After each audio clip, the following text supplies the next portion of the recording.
আপনারা world health organisation বিশ্ব স্বাস্থ্য সংস্থার 2022 সালের যদি রিপোর্ট দেখেন, সেখানে দেখানো হয়েছে 6,70,000 নারী পৃথিবীতে ব্রেস্ট ক্যান্সারে মৃত্যুবরণ করেছে। এবং তারা দেখিয়েছে এখানে 157টি দেশে বর্তমানে নারীরা ব্রেস্ট ক্যান্সারে আক্রান্ত, এবং এর মধ্যে বাংলাদেশের প্রায় 18% নারীরা এই ব্রেস্ট ক্যান্সারের সাথে তারা আক্রান্ত। তো এই যে নারীরা আক্রান্ত, এগুলো নিয়ে কোনো ধরনের কথা হয় না, এটাকে একটা ট্যাবু করে রাখা হয়েছে। একটু আগে শেরিন ম্যাম যে কথাটা বলে গিয়েছে, তো এই ট্যাবুটা ভাঙার জন্য কিন্তু আজকের এই আয়োজন। আমরা যদি আগে থেকে এই ক্যাম্পেইন এবং আমরা অ্যাওয়ারনেস নিজেদের মধ্যে অর্জন করতে পারি, তাহলে এই ইস্যুটায় আমরা ডিল করতে পারি। তো আমাদের এই সমাজের মধ্যে আমাদের এই ট্যাবুকে ভাঙতে হবে এবং এই অ্যাওয়ারনেসগুলো ডেভেলপ করতে হবে। আমরা ঢাকা বিশ্ববিদ্যালয় থেকে শুরু করেছি, সারা দেশে আমাদের এই অ্যাওয়ারনেসটা ছড়িয়ে দিতে হবে। সেই জন্য আজকের এই আয়োজন, আমি বারডেম হাসপাতালকে আন্তরিকভাবে ধন্যবাদ জানাচ্ছি। তারা এক্ষেত্রে পায়োনিয়ার হয়েছে। ঢাকা বিশ্ববিদ্যালয় থেকে জুলাই বিপ্লব শুরু হয়েছে, সারা দেশে সে আন্দোলন ছড়িয়ে পড়েছে এবং আমরা আজকে আজাদি পেয়েছি। এবং আজকের যে আমাদের যে হচ্ছে ব্রেস্ট অ্যাওয়ারনেস ক্যাম্পেইনের যে প্রোগ্রাম, সেই ক্যাম্পেইন আমরা আশা করব সারা দেশে এই ধরনের ক্যাম্পেইন হবে, এবং এই ধরনের ক্যাম্পেইনের মাধ্যমে আমাদের বোনরা, আমাদের মারা এবং নারীরা তারা সচেতন হবে, এবং আমরা এই মহামারী থেকে, এই রোগ থেকে আমরা মুক্তি পাবো ইনশাআল্লাহ। দ্বিতীয়ত, আমরা আমাদের এই সমাজে নারীদের নিয়ে বিভিন্ন ধরনের ডেভেলপমেন্ট প্রজেক্ট হয়, বিভিন্ন ধরনের আমরা প্রজেক্ট দেখতে পাই, কিন্তু আলটিমেটলি নারীদের মুক্তির জন্য কোনো কাজ হয় না। সেই প্রজেক্টগুলো আমরা যদি বিগত ফেস্টিভ্যালে আমরা দেখতে পাই, অনেকগুলো বড় বড় প্রজেক্ট ছিল।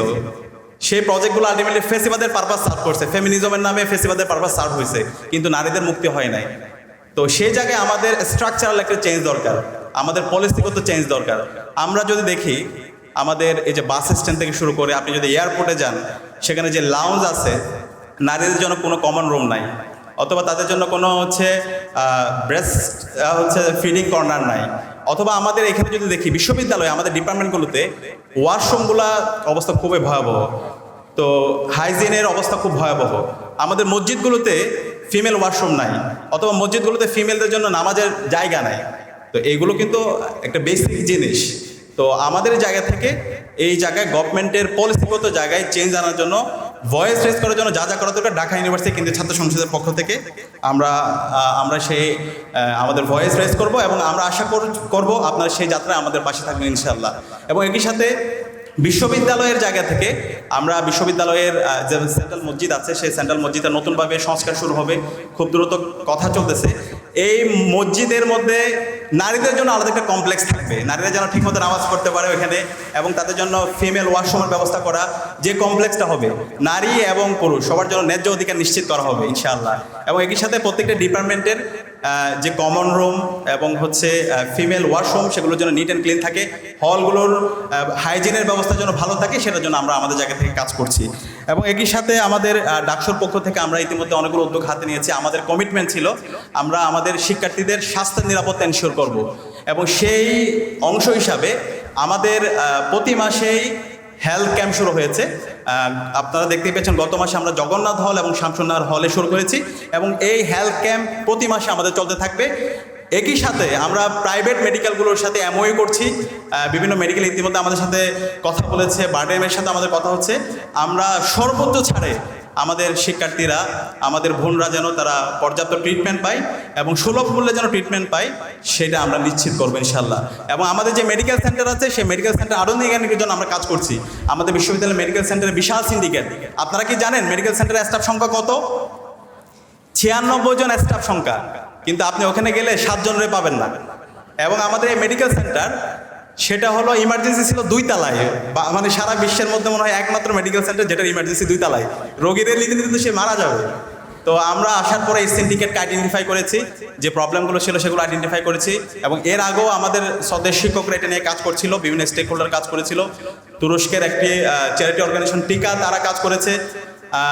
খুব দ্রুতই ইনস্ট্রুমেন্টগুলো চলে আসবে, পর্যাপ্ত ইনস্ট্রুমেন্ট, অ্যাম্বুলেন্স, এসি, বেড, যা যা লাগে ওখানে। তো আমরা আমাদের এই মেডিকেল সেন্টারকে আধুনিকায়ন করবো ইনশাল্লাহ। এবং মেডিকেল সেন্টারে যে সিন্ডিকেট তৈরি হয়েছে, সেই সিন্ডিকেটকে আমরা আপনাদেরকে সাথে নিয়ে ভেঙে দিব ইনশাল্লাহ। আপনারা কি আমাদের সাথে থাকবেন ইনশাল্লাহ? এবং আমরা আশা করবো একই সাথে আপনাদের মানে হচ্ছে যে কোনো ধরনের ট্রিটমেন্ট অনেক ক্ষেত্রে আমাদের ডাকসুতে আসে, আমাদের ভালো লাগে আমাদের বোনদের অনেক আত্মীয় স্বজনের অথবা আমাদের মায়েদের ট্রিটমেন্ট কেন্দ্রিক সহায়তা দরকার। তা আমরা ডাকসুর পক্ষে থেকে কথা দিচ্ছি ইনশাল্লাহ আপনাদের সমস্যা, আপনাদের পারিবারিক সমস্যা, যে কারো ট্রিটমেন্ট কেন্দ্রিক অথবা যে কোনো সমস্যায় আমরা ঢাকা বিশ্ববিদ্যালয় কেন্দ্রীয় ছাত্র সংসদ আপনার আপন পরিবারের সদস্যরা যেভাবে পাশে থাকে আমরা কথা দিচ্ছি আপনাদের পাশে আমরা থাকবো ইনশাআল্লাহ। এবং একই সাথে আমাদের আরেকটি হচ্ছে ইস্তেহার ছিল সেলফ ডিফেন্স নারীদের জন্য।